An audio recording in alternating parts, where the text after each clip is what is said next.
what does God sound like, and like how can I hear him? How do you know if it's God talking or if it's you putting it in your own head?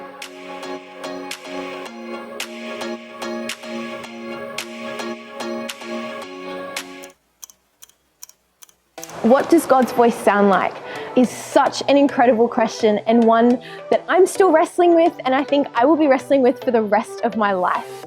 An analogy was given to me a couple of years ago though that has stuck with me this whole time, and it's this.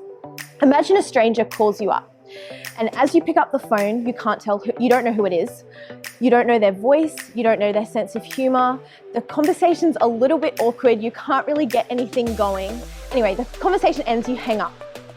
They call you back though every day then for the next month. By the end of the month, you can tell exactly who it is as soon as you pick up their phone, just by the way they answer the phone, by their sense of humor, the statements they use, the words they use. And you've got this friendship and this relationship and connection that is there that wasn't there when you started. And I think that's really similar to the relationship that we have with God. When we first start trying to hear what God's voice sounds like, we're gonna get it wrong. We won't know what his voice sounds like. We're not gonna know the way he speaks to us. But over time, as we spend more time with him, we're gonna be able to know as soon as it happens, just by the words that he uses. The question then comes into play though is, how do I know if it's God's voice or if it's my voice? And there'd be three things that I'd say to help you on this. The first thing is go to the Bible first. If what you believe you've heard from God contradicts something in the Bible, I can almost guarantee you that it's not God. God is steadfast, God is faithful, and he's secure, and he's not going to go against what he's already breathed into being. The second thing I'd say is seek out wise counsel. Speak to your youth leader, speak to a mentor, speak to someone a little bit stronger in their faith than you, and just be like, look, hey, I feel like I've heard this from God. Can you help me discern whether it is from God or whether it's myself?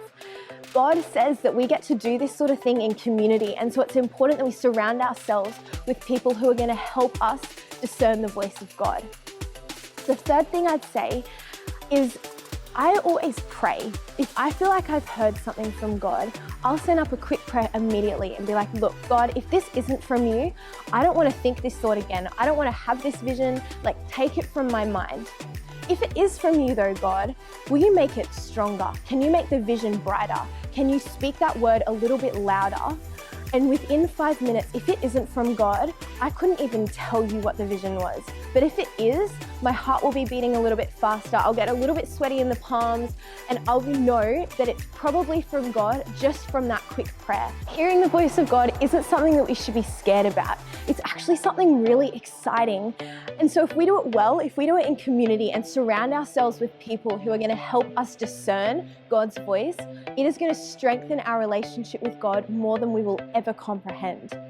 If this is something you want to learn a little bit more about, Jason did preach a cracker of a sermon a couple of weeks ago, which will be linked here or in the description box below. So give that a check out. But you guys are amazing. Be blessed.